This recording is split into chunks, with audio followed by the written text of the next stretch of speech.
Hello friend, स्वागत है आपका एनक्यू स्टडी यूट्यूब चैनल पर।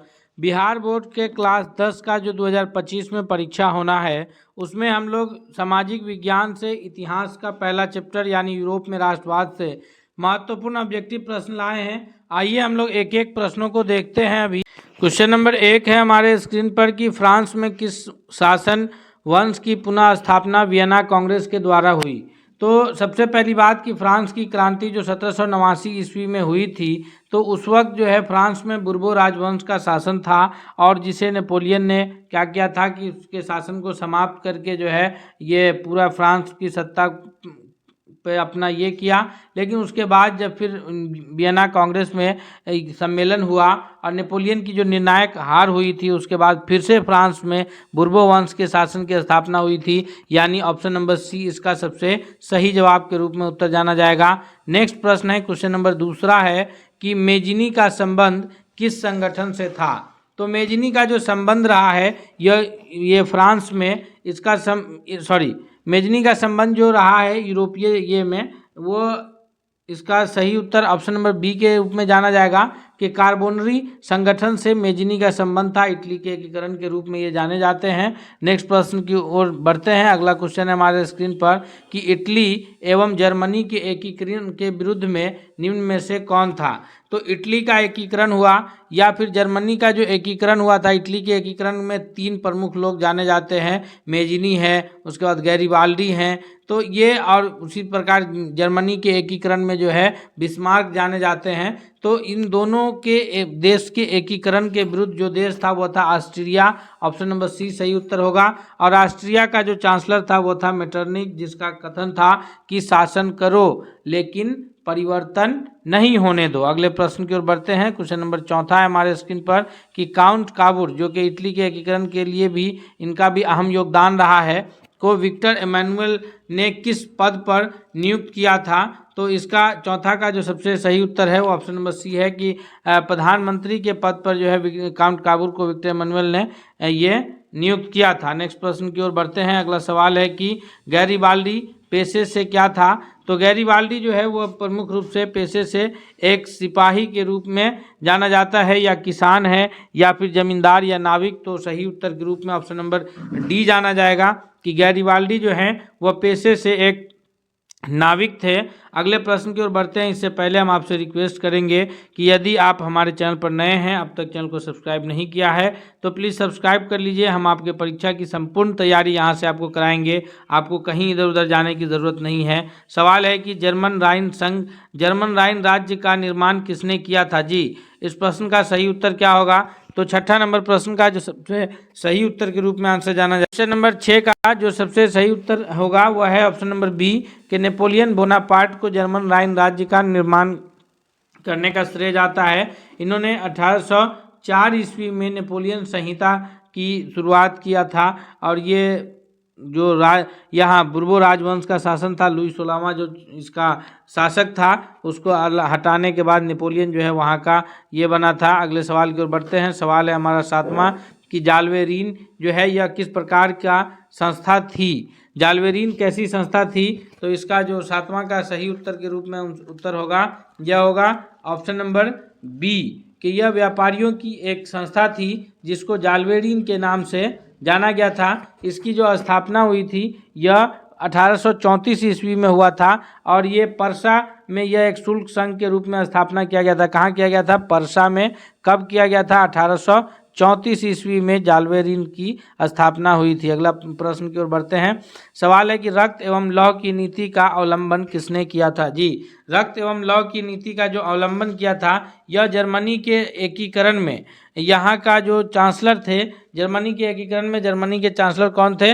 वह थे बिस्मार्क। उन्होंने रक्त एवं लौह की नीति का अवलंबन किया। ऑप्शन नंबर इसका जो है सही उत्तर सी के रूप में 8वां नंबर प्रश्न का जाना जाएगा। अगले प्रश्न की ओर बढ़ते हैं। सवाल है कि फ्रैंकफर्ट की संधि कब हुई थी। जी, फ्रैंकफर्ट की संधि जो है 1864, 66, 70 या फिर 71 में हुई है।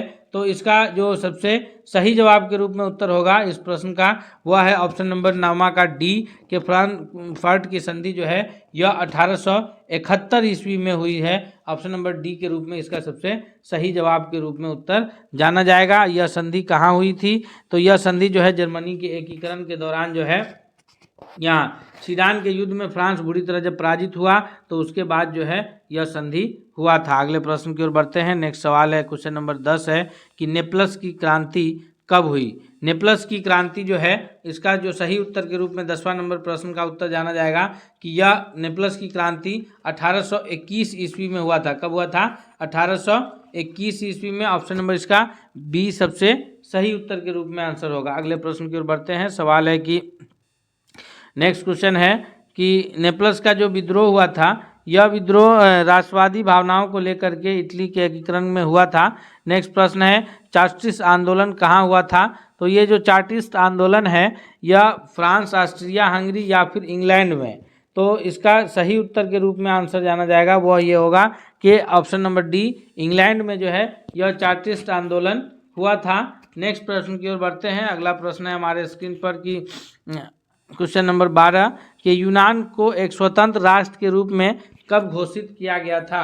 तो यूनान को जो है एक स्वतंत्र राष्ट्र के रूप में 1832 ईस्वी में कुस्तुनतुनिया के संधि के पश्चात। कब? 1832 ईस्वी। ऑप्शन नंबर बी सही जवाब होगा।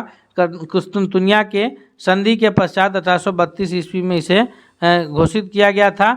नेक्स्ट सवाल है कि कार्बोनरी संगठन किस वर्ष इसका गठन हुआ था? तो कार्बोनरी संगठन का जो गठन हुआ है यह ऑप्शन नंबर इसका सही उत्तर के रूप में सी जाना जाएगा कि 1810 ईस्वी में जो है कार्बोनरी संगठन का गठन हुआ है। जी, इसका गठन इटली में हुआ था, इटली के एकीकरण के दौरान। अगले प्रश्न की ओर बढ़ते हैं। सवाल है हमारे स्क्रीन पर कि एड्रियानोपुल की संधि कब हुई थी? एड्रियानोपुल की संधि जो हुई थी इसका जो सही जवाब होगा कि यह संधि जो है तुर्की और ये तुर्की के सेना और रूस के बीच जो है हुआ था। एड्रियानोपुल की संधि जो कि 1829 ईस्वी में हुआ था। ऑप्शन नंबर बी इसका सबसे सही जवाब होगा। और उस वक्त जो है तुर्की पराजय हुआ था और तुर्की का क्योंकि तुर्की की जो सहायता थी वो सिर्फ मिस्र ने किया था और उसके साथ जो है एड्रियानोपुल की संधि हुई। इस संधि के द्वारा जो है यूनान में वंशानुगत राजशाही का जो है वह समाप्त किया गया था। अगले सवाल की ओर बढ़ते हैं। नेक्स्ट सवाल है हमारे स्क्रीन पर कि एड्रियानोपुल की संधि किन दो देशों के बीच हुई थी? तो हम अभी आपको कहें कि तुर्की और रूस के बीच जो है एड्रियानोपुल की संधि हुई थी। अर्थात इस 15वां नंबर सवाल के लिए जो सही उत्तर है वो ऑप्शन नंबर ए हो जाएगा कि तुर्की और रूस के बीच एड्रियानोपुल की संधि हुई थी। अगले सवाल की ओर बढ़ते हैं। सवाल 16 है कि सेडान का युद्ध किन दो देशों के बीच हुआ था? जी, तो सेडान का जो युद्ध है यह पर्सा ब्रिटेन है या फिर ब्रिटेन और फ्रांस है या फ्रांस और पर्सा है। तो सही उत्तर ऑप्शन नंबर सी है कि फ्रांस और पर्सा के बीच जो है सेडान का युद्ध हुआ था। अगले सवाल की ओर बढ़ते हैं। इससे पहले हम आपसे एक बार फिर रिक्वेस्ट करते हैं कि अगर आप अब तक चैनल पर नए हैं, चैनल को सब्सक्राइब नहीं किया है तो ज़रूर सब्सक्राइब कर लीजिए ताकि यह पूरी तैयारी आपको यहीं से प्राप्त हो जाए। और साथ ही साथ आपसे रिक्वेस्ट है कि आप इस वीडियो को लाइक करते हुए अपने दोस्तों में भी शेयर कीजिए। सभी की अच्छी तैयारी हो जानी चाहिए। परीक्षा में एक भी प्रश्न अगर यहाँ से आवे तो हमारा छूटना नहीं चाहिए। सवाल 17 है कि पोलैंड के विद्रोह को किसने कुचल दिया था? तो पोलैंड में जो विद्रोह हुआ था राष्ट्रवादी भावनाओं का जो विद्रोह पोलैंड में हुआ यह इसको जो कुचलने का कार्य किया था वह रूस। ऑप्शन नंबर ए 17 का सबसे सही जवाब के रूप में उत्तर जाना जाएगा। नेक्स्ट सवाल है कि यूरोप वासियों के लिए किस देश का साहित्य एवं ज्ञान विज्ञान का प्रेरणा स्रोत रहा है? तो यूरोप के लिए जो साहित्य और ज्ञान विज्ञान का प्रेरणा स्रोत रहा है वह ऑप्शन नंबर बी यूनान है, जिसे यूरोपीय सभ्यता का पालना भी कहा जाता है। यूनान जो है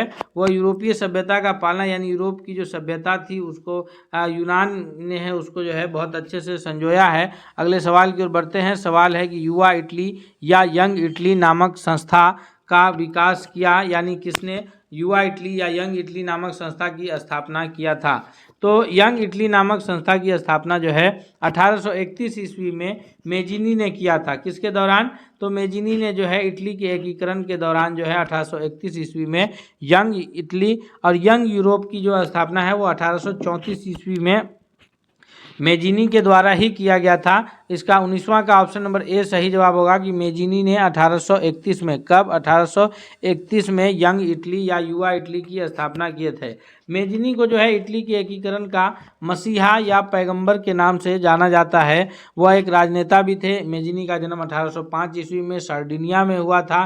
तो ये याद रखेंगे हम लोग। अगले सवाल की ओर बढ़ते हैं। सवाल है कि बिस्मार्क निम्न में से क्या था? तो बिस्मार्क जो है यह जर्मनी के एकीकरण के रूप में, इन्होंने जर्मनी का एकीकरण किए हैं और ये बिस्मार्क जो है ये जर्मनी के चांसलर के रूप में जाने जाते हैं। और इसका सही उत्तर जो होगा यहाँ पर ऑप्शन नंबर डी के एक कूटनीतिज्ञ थे अच्छे, और जर्मनी के एकीकरण में इनका अहम भूमिका जाना जाता है। अगले प्रश्न की ओर बढ़ते हैं। सवाल क्वेश्चन नंबर 21 है कि सार्डिनिया पिडमाउंट का शासक कौन था? तो सार्डिनिया पिडमाउंट का जो शासक था, इस 21वां नंबर प्रश्न का जो सबसे सही उत्तर होगा दोस्तों वह हो जाएगा ऑप्शन नंबर सी कि विक्टर एमानुएल जो है यह सार्डिनिया पिडमाउंट के शासक थे। अगले प्रश्न की ओर बढ़ते हैं। सवाल नंबर 22 है कि यूनानी स्वतंत्रता आंदोलन के दौरान कौन सा ब्रिटिश कवि शहीद हुए थे, यानी कौन से अंग्रेज कवि जो है वह शहीद हुए थे? तो यूनानी सभ्यता या यूनानी ये स्वतंत्रता के दौरान जो ब्रिटिश कवि लॉर्ड बायरन है, इन्हें शहीद हुए। ऑप्शन नंबर ए इसका सही जवाब होगा। ये लोग यूरोपीय सभ्यता में यूनानी सभ्यता को जो है अपना यूरोपीय सभ्यता का पालना बता रहे थे और साहित्य की रचना कर रहे थे, और इसी में ये शहीद हुए थे। अगले प्रश्न की ओर बढ़ते हैं। सवाल है कि जाल्वेराइन की स्थापना किस राज्य ने किया था? तो जाल्वेराइन की जो स्थापना है इस 23वां नंबर प्रश्न का, वह है पर्सा ने किया था। अभी हम पिछले इस पर चर्चा भी किए थे। यह प्रश्न रिपीट प्रश्न है जो पीछे अभी आया था कि एक राइन संघ के रूप में जो है, शुल्क संघ के रूप में जाल्वेराइन की स्थापना जो है पर्सा के द्वारा किया गया था। जो कि कब किया गया था? तो वह किया गया था 1834 ईस्वी में। याद रखिएगा, भूलिएगा नहीं।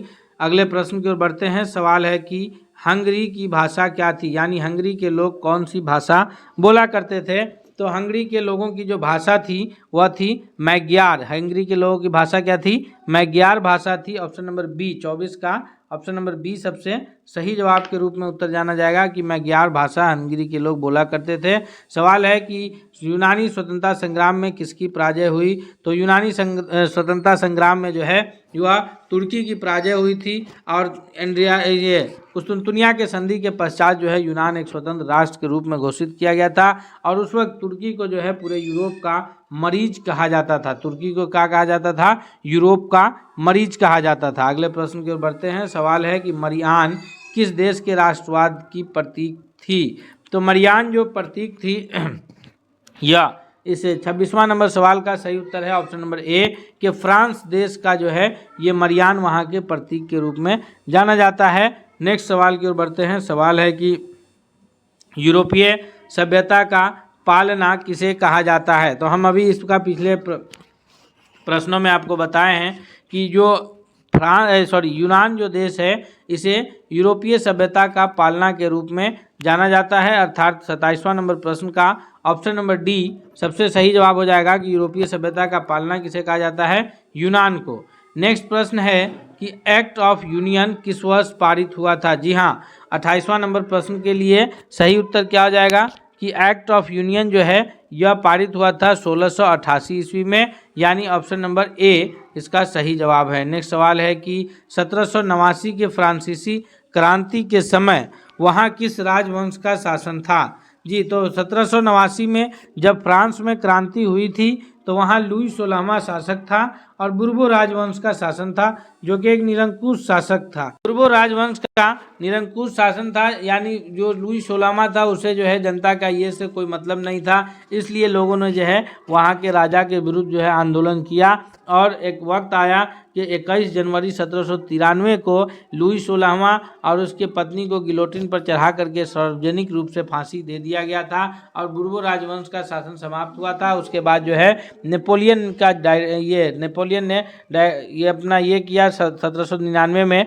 डायरेक्टरी का शासन समाप्त करके नेपोलियन वहाँ के प्रथम काउंसिल के रूप में फ्रांस की सत्ता पर आए और 1804 ईस्वी में नेपोलियन ने जो है नेपोलियन संहिता या नेपोलियन कोड के नाम से जो है अपना ये किया। और नेपोलियन ने जो है पूरे यूरोपीय देशों में अलग अलग राज्यों में जो है अलग अलग राष्ट्रों में राष्ट्र भावनाएं को भरी। नेपोलियन ने इटली में जो है ट्रांसपेडेन गणराज्य एवं सिसेलपाइन गणराज्य की स्थापना की। वहीं जर्मनी में इन्होंने जो है राइन संघ की स्थापना की। वर्सा में ग्रैंड डची बनाकर पोलैंड में भी जो है ये किया। यानी इंग्लैंड या ऐसे समझा जाए कि जो नेपोलियन थे इन्होंने जो है पूरे यूरोपीय देशों में राष्ट्रवादी भावनाओं को बढ़ा दिया था। अगले सवाल की ओर बढ़ते हैं। सवाल है कि नेपोलियन संहिता किस वर्ष लागू हुआ। तो हम अभी पिछले प्रश्नों में आपको बताए हैं कि नेपोलियन संहिता जो है वो 1804 ईस्वी में लागू हुआ था। 1799 में जो है ये नेपोलियन ने डायरेक्टरी का शासन समाप्त करके फ्रांस की सत्ता पर अपना प्रथम काउंसिल के रूप में नियुक्त हुए थे और उसके बाद 1704 में इन्होंने नेपोलियन कोड या नेपोलियन संहिता लागू किए थे। सवाल है कि जर्मनी के एकीकरण के लिए बिस्मार्क ने कितने युद्ध लड़े। तो 31वां नंबर सवाल का जो सबसे सही जवाब हो जाएगा वह है ऑप्शन नंबर सी के जर्मनी के एकीकरण के लिए जो ये बिस्मार्क ने कुल 3 युद्ध लड़े थे। प्रथम युद्ध जो है 1864 ईस्वी में डेनमार्क से युद्ध लड़ा थे। कब किससे लड़े थे? प्रथम युद्ध जो है डेनमार्क से हुआ। पर्सा और डेनमार्क में यह युद्ध हुआ था। इन दोनों क्षेत्रों में जर्मनी निवास करते थे। तो जर्मन के लोग जो निवास करते थे पर्सा और डेनमार्क के बीच में, तो ये प्रथम युद्ध था डेनमार्क का युद्ध। दूसरा जो युद्ध था वो पर्सा और ऑस्ट्रिया का युद्ध था। और तीसरा युद्ध जो ये लड़े थे बिस्मार्क ने वह फ्रांस के साथ लड़े थे। और ये जो डेनमार्क के साथ युद्ध लड़े उसके बाद जो है यहाँ इसकी पराजय हुई डेनमार्क की। और उसके बाद फिर जो है पर्सा और ऑस्ट्रिया का युद्ध लड़े। पर्सा और ऑस्ट्रिया के युद्ध में या फिर उसी को जो है सेडोवा का युद्ध कहा जाता है। दूसरा जो युद्ध लड़े थे जर्मनी के एकीकरण के लिए बिस्मार्क ने वह पर्सा और ऑस्ट्रिया युद्ध था, जिसको सेडोवा युद्ध के नाम से जाना जाता है। और 1866 में प्राग की संधि के द्वारा जो है वहाँ महासंघ को भंग किया गया। और ये पर्सा का युद्ध 1865 में लड़े थे। उसके बाद फ्रांस के साथ युद्ध लड़े, जिसको सीडान के युद्ध के नाम से जानते हैं। और सीडान के युद्ध में जो है फिर हारे, फ्रांस को हरा करके फ्रैंकफर्ट की संधि उसके साथ की। और कुल 3 युद्ध के पश्चात जो है जर्मनी का एकीकरण हुआ। 3 युद्ध कौन कौन है? डेनमार्क का युद्ध कब? 1864 में। उसके बाद 65 में पर्सा का युद्ध। और उसके बाद जो है फिर फ्रांस के साथ युद्ध। और तीनों युद्ध में जीत करके जो है यहाँ इन्होंने जर्मनी के एकीकरण को कंप्लीट किया था। अगले सवाल की ओर बढ़ते हैं। सवाल है कि वियना कांग्रेस में कौन राष्ट्र सम्मिलित नहीं था। तो वियना कांग्रेस में जो राष्ट्र मुख्य रूप से सम्मिलित नहीं था वह था जर्मनी। Option number D. जी 32वां नंबर प्रश्न का सही उत्तर क्या होगा? ऑप्शन नंबर डी होगा कि वियना कांग्रेस में जर्मनी राष्ट्र शामिल नहीं था। नेक्स्ट सवाल है कि वियना कांग्रेस में पवित्र संघ की योजना किसने प्रस्तुत की थी। जी हाँ दोस्तों, इसका सही जवाब 33वां नंबर प्रश्न का हो जाएगा ऑप्शन नंबर ए के रूस ने जो है पवित्र संघ की योजना को प्रस्तुत किया था। तो अगले सवाल की ओर बढ़ते हैं। सवाल अगला है हमारे स्क्रीन पर कि फ्रांस के किस राजा ने कहा था कि अंग्रेजी राजा की भांति शासन करने की अपेक्षा हम लकड़ी काटना अधिक पसंद करेंगे। तो फ्रांस के यह राजा का कथन था, वह थे चार्ल्स दसम। इन्होंने कहा था कि हम जो है किसी भी प्रकार से अंग्रेजी राजा की भांति शासन करने से अच्छा है कि हम लकड़ी काटें। ऑप्शन नंबर डी इसका सही जवाब हो जाएगा। चार्ल्स दसम महोदय का यह कथन था कि लकड़ी काटना हमको ज़्यादा अच्छा लगता है। नेक्स्ट प्रश्न है कि पर्सा का शासक कौन था। जी तो इसका 35वां नंबर प्रश्न का जो सबसे सही जवाब है वह है विलियम प्रथम, यानी ऑप्शन नंबर डी के पर्सा के शासक जो थे वो विलियम प्रथम थे। नेक्स्ट सवाल है कि यूरोप का मरीज किसे कहा जाता था। तो हम पिछले सवालों में इसका जवाब आपको बताए थे कि कि तुर्की को जो है वो यूरोप का मरीज कहा जाता था। ऑप्शन नंबर सी सही जवाब कीजिए और आगे बढ़िए। और इस चैप्टर से कोई भी प्रश्न आए तो नहीं छूटना चाहिए। साथ ही साथ हम आपसे ये भी रिक्वेस्ट करते हैं कि अगर आपको वीडियो पसंद आ रहा है तो लाइक जरूर कीजिएगा, एक लाइक आपका बनता है। और आप कमेंट करके बताइए कि आप कितने प्रश्नों को कर पा रहे हैं, या हमारे उत्तर बताने से पहले आप अगर उत्तर कर पा रहे हैं तो वो भी आप कमेंट करके बताइए। सवाल है कि नेपोलियन ने जर्मन की किस संघ की स्थापना की थी?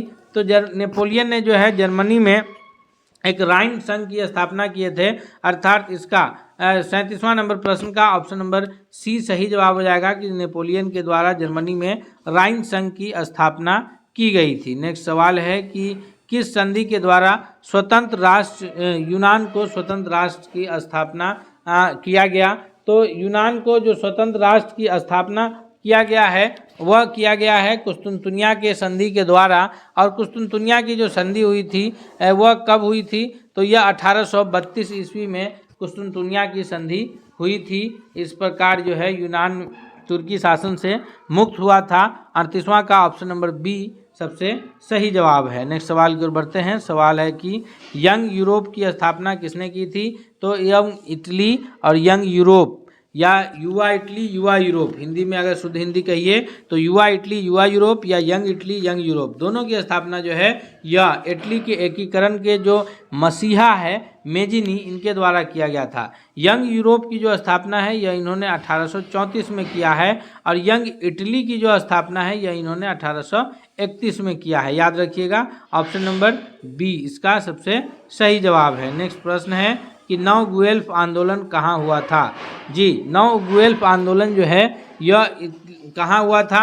तो 40वां नंबर प्रश्न का सही जवाब है कि इटली के एकीकरण के दौरान नौ गुएल्फ आंदोलन हुआ था, जो कि इटली में ही हुआ था। इस प्रकार अगले प्रश्न की ओर बढ़ते हैं हम लोग। सवाल 41 है कि 1830 की क्रांति के बाद फ्रांस में किस प्रकार का शासन स्थापित हुआ?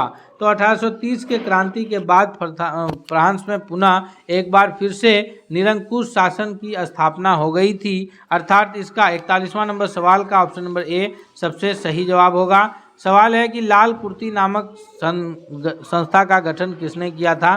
तो इस 42वां नंबर प्रश्न का सही उत्तर है कि गैरीबाल्दी ने किया था। गैरीबाल्दी को जो है इटली के एकीकरण का तलवार के नाम से जाना जाता है। इटली के एकीकरण का तलवार किनको कहा जाता है? गैरीबाल्दी को। तो इन्होंने जो है अगले प्रश्न इनका सही उत्तर जो है ऑप्शन नंबर डी हो जाएगा, गैरीबाल्दी किए थे। नेक्स्ट सवाल है कि राष्ट्रवाद की अवधारणा का जन्म किस घटना से माना जाता है? तो राष्ट्रवाद की जो अवधारणा है इसका जो ये जन्म माना जाता है कि राष्ट्रवाद की जो शुरुआत हुई है यह फ्रांस की क्रांति के साथ, फ्रांस की क्रांति जो 1789 में हुई और उसके बाद फ्रांस के शासन समाप्त कर डायरेक्टरी का शासन शुरू हुआ। लेकिन 1799 में नेपोलियन ने डायरेक्टरी का शासन भी समाप्त करके फ्रांस की साथ साथ जो यूरोपीय अन्य देश थे वहाँ भी लोगों के अंदर जो राष्ट्रवाद की भावनाओं को जागृत किया था, वहीं से माना जाता है।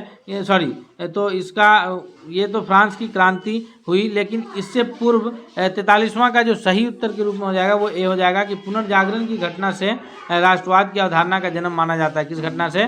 पुनर्जागरण की घटना से।